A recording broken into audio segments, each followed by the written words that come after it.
안녕하십니까. 폴리핑 뉴스 폴리 앵커입니다. 25일 한겨레 뉴스 보도자료입니다. 갈등 불가피한 사법시험 부활, 이 대통령 생각 수준 그칠 수도라는 헤드라인입니다.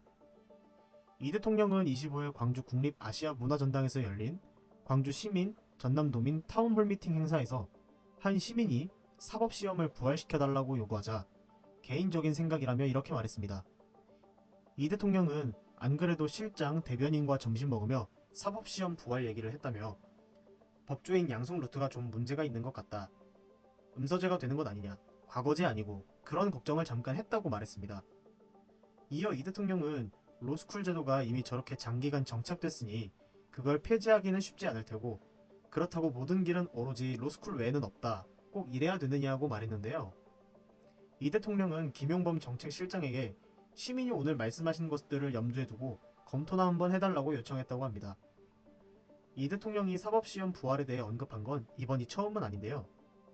이 대통령은 20대 대선 후보로 선거운동을 하던 21년 12월 5일 유튜브 방송에 출연해 사법시험도 일부 부활했으면 좋겠다며 로스쿨은 그냥 두고 일부만 사법시험으로 해서 중고등학교 못 나온 사람들도 실력 있으면 변호사 할 수 있는 기회를 줘야 하지 않나 싶긴 하다 하고 말했습니다.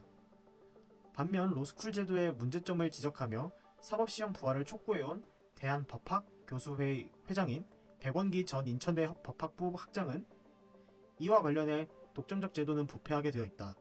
로스쿨 역시 벌써 음서제도처럼 되어가고 있다며 사시 부활 등으로 최소한의 우회로를 마련해야 한다고 말했습니다. 이어 프랑스의 경우 판검사 등 사법관과 일반 변호사의 양성 경로가 다르다. 이처럼 투트랙으로 가는 방안도 고려해 볼 수 있다고 덧붙였습니다.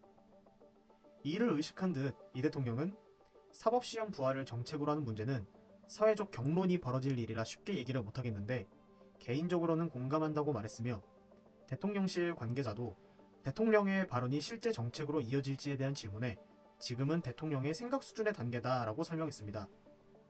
이상 폴리핑 뉴스 마치도록 하겠습니다. 감사합니다.